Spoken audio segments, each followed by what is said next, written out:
June 14, 1944. Outside Cairnton, Normandy, morning hangs low and wet over the hedgerows. Dew clings to the leaves like glass, and the earth smells torn open, fresh loam, crushed grass, cordite that never quite fades. A German Panzer IV sits hull down behind a rise, engine idling, exhaust coughing softly into the mist. Inside the turret, Oberfeldwebel Ernst Keller adjusts his headphones and squints through the gun sight. He has been fighting since Poland. France, Russia, back to France again. He knows tanks.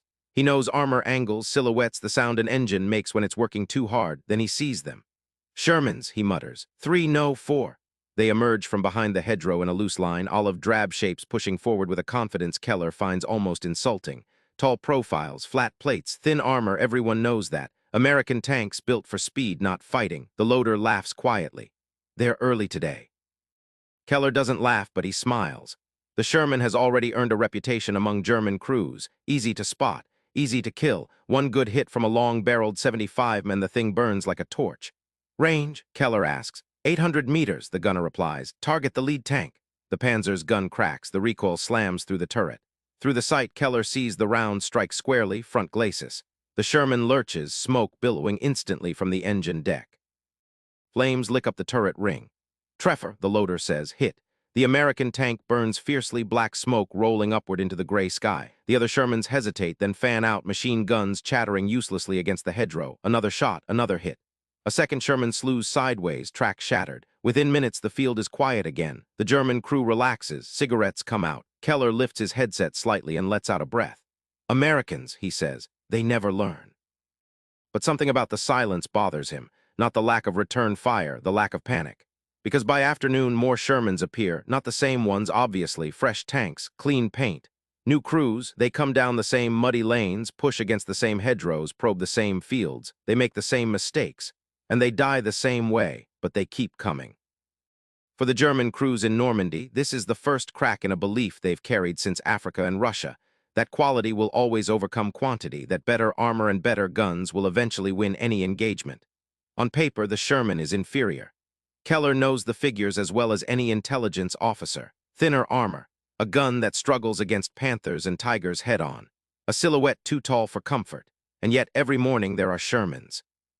At dusk, Keller watches wrecks being marked on a map. 6 destroyed today, maybe 8, but his radio crackles with another report. Enemy armor sighted west of the causeway. Already? Someone asks. Keller looks at his watch. It hasn't even been 12 hours. That night, American recovery crews work under sporadic artillery fire. Bulldozers drag burned-out hulls off the roads.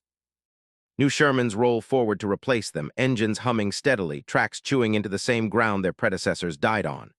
Private First Class Tom Reynolds sits inside one of them, helmet askew, hands tight on the steering levers. He smells oil and sweat and the faint sweetness of new paint. This is his first week in combat. He knows the statistics, too. He's heard the jokes, Ronson lighters, the British call them, lights first time, every time, but he also knows something else. When his unit lost 3 tanks yesterday, replacements showed up before nightfall.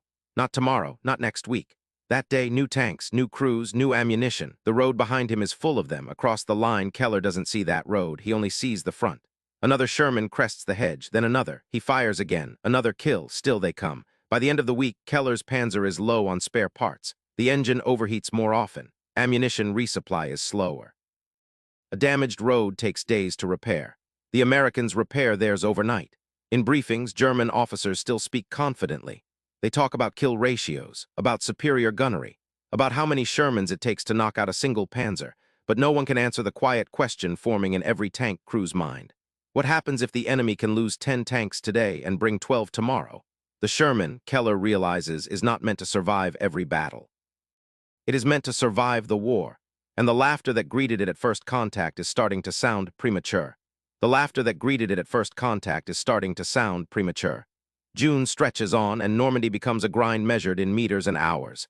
The hedgerows refuse to yield easily. Every field is a fortress, every lane a firing corridor, and every day the same shapes appear through the morning mist, Shermans.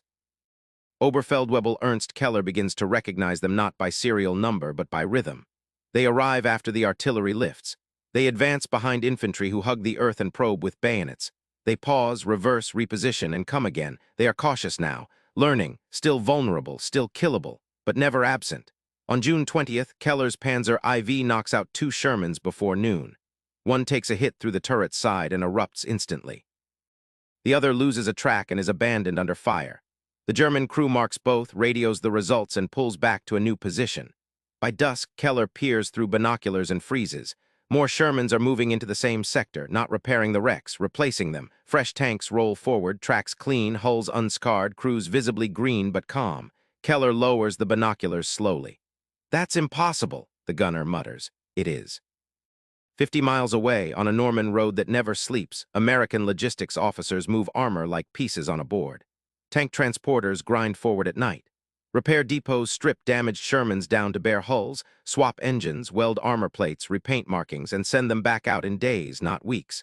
Some never even leave France. They arrive already finished. Lieutenant Tom Reynolds sees this side of the war between missions. O's of Shermans lined up nose to tail, engines idling, crews waiting for orders, spare parts stacked like groceries, crates of ammunition, fuel trucks stretching beyond sight. He overhears a sergeant laugh. "They knock 'em out faster than we can bury 'em." Another voice answers, "Yeah, but they don't knock 'em out faster than Detroit can build 'em." Back at the front, German armor units begin to feel the strain. Keller's Panzer needs a new clutch. It isn't available. His commander promises one soon. That might mean tomorrow. It might mean never. Fuel rations are tighter. Ammunition is counted carefully now. Each shot must matter. Each shot still kills a Sherman, but each shot also reveals Keller's position, and the Americans respond quickly. Artillery finds him faster than it did in Russia. Jabo's American fighter bombers appear without warning, screaming down hedgerow lanes, rockets slamming into suspected armor positions.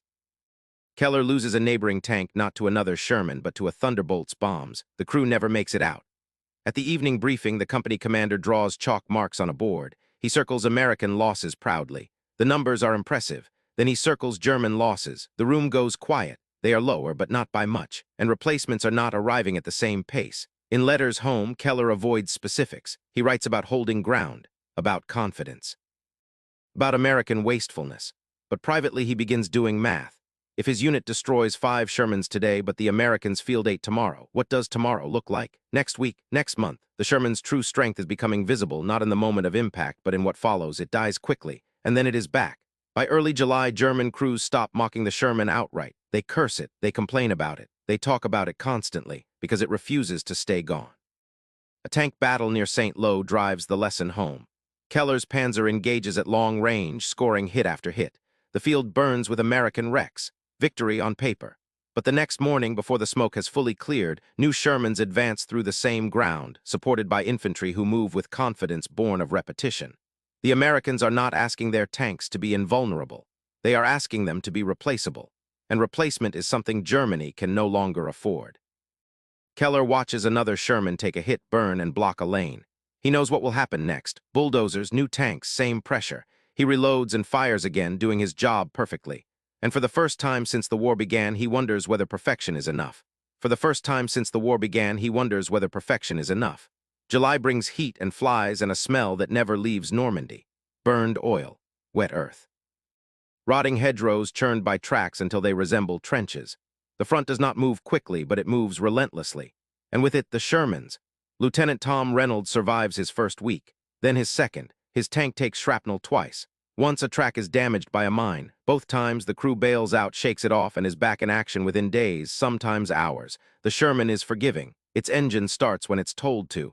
Its transmission doesn't seize without warning. When something breaks, parts are waiting.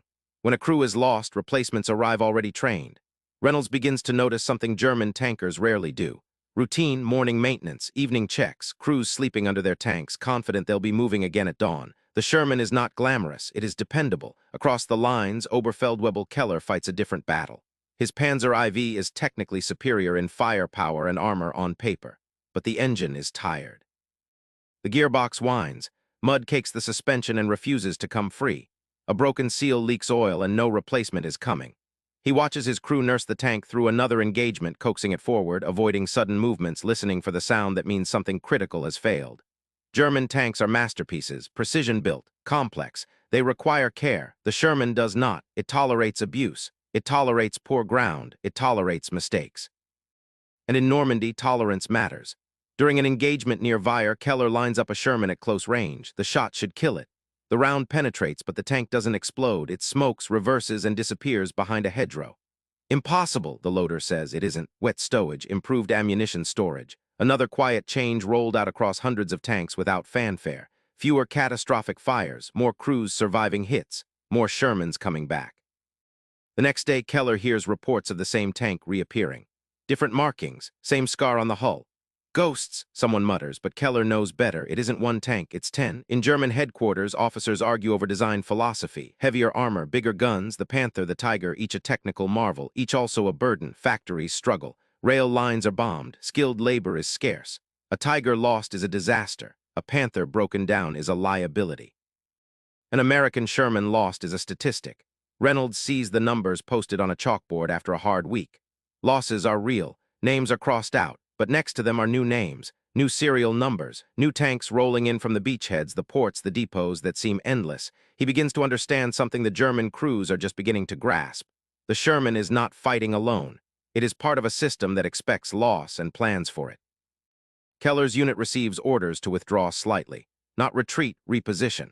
They pull back at night, engines straining, careful not to break down. One Panzer does. It is abandoned and destroyed. No replacement arrives. At dawn, Keller looks through his binoculars and sees Shermans advancing into the space they left behind. Again, he fires, he hits, he kills, and still they come.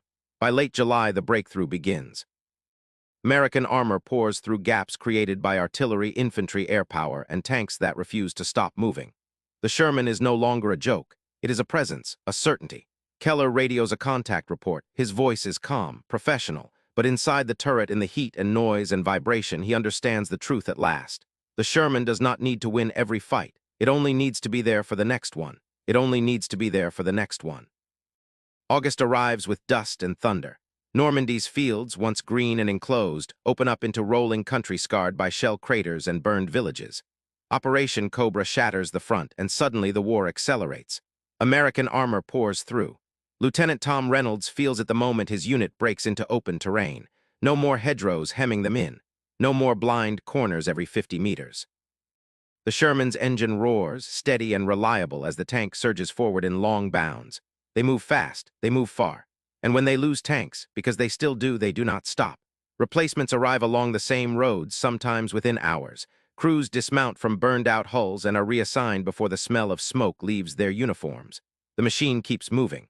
Oberfeldwebel Ernst Keller experiences the other side of the breakthrough. His Panzer company is ordered to counterattack near Mortain. The order comes late, fuel is short, air cover is non-existent. Still they go. American Jabos find them almost immediately. Keller watches a Panther ahead of him take a direct hit and erupt in flame. The column scatters, cohesion lost before they ever reach firing positions. When Keller finally engages, it is against a wave of Shermans advancing with infantry and artillery in lockstep. He destroys one, then another. Then his gun jams. The loader clears it under fire, hands shaking, sweat blinding. By the time it cycles again, the field has changed. Smoke, dust, more Shermans, too many. Keller reverses, engine screaming in protest. The clutch slips. The tank shudders. Hold together, he mutters as if speaking to a wounded animal. But machines do not respond to hope. The Panzer stalls. The crew bails out under fire, diving into a ditch as American shells slam into the immobilized tank. Keller watches his Panzer burn, his third in this war. No recovery team will come for it. No replacement waits behind the lines. That night, Keller walks east with other survivors, boots heavy with dust, the glow of burning armor flickering behind them.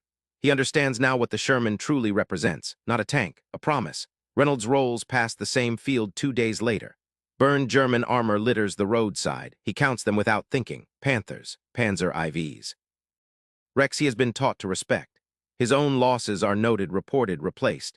The advance does not pause. In briefings, American officers speak of momentum, of maintaining pressure, of never letting the enemy reset. The Sherman makes this possible. It starts every morning. It drives long hours. It can be fixed in the field.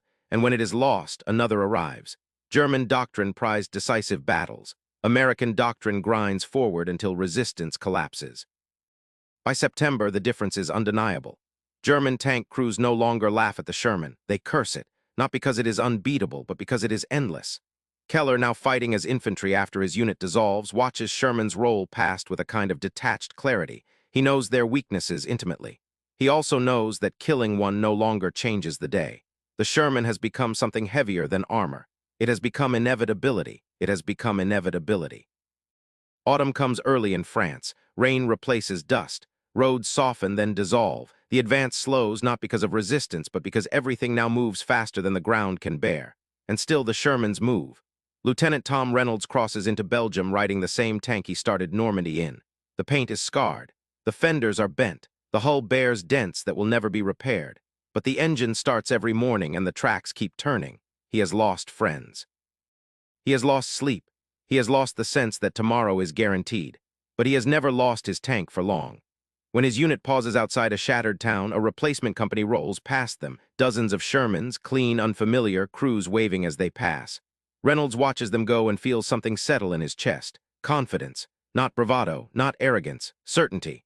Across the front, German armored resistance is collapsing into fragments. Fuel shortages immobilize tanks before they ever reach battle. Spare parts are scavenged from wrecks. Crews fight until their machines fail, then continue on foot. Oberfeldwebel Ernst Keller does not see another Panzer. He fights through the autumn as infantry, carrying a rifle instead of a rangefinder, listening to tanks he no longer commands rumble past at night. Sometimes they are German. More often they are not. The sound is unmistakable. Sherman engines have a cadence now burned into his memory. A steady, mechanical assurance, not refined, not elegant, persistent. In a captured village, Keller watches American armor assemble for another push. Tank after tank lines the road, engines idling patiently. Recovery vehicles move among them, towing damaged hulls, repairing what can be repaired. He realizes something then that no technical manual ever mentioned. The Sherman does not demand perfection from its crew. It forgives fatigue. It forgives mistakes. It forgives terrain. German tanks never did. In November, word spreads among prisoners and retreating units alike. The Americans are across the Rhine's approaches. Factories in Germany are silent or destroyed. The Luftwaffe is a shadow. The armored force that once terrified Europe is gone. In post-war interviews, German tank commanders will still criticize the Sherman's armor, its gun, its height. They are not wrong, but they will also admit something else. They could kill it. They just could not stop it. Because every time a Sherman burned, another took its place. And every time Germany lost a tank, it lost a capability it could not replace.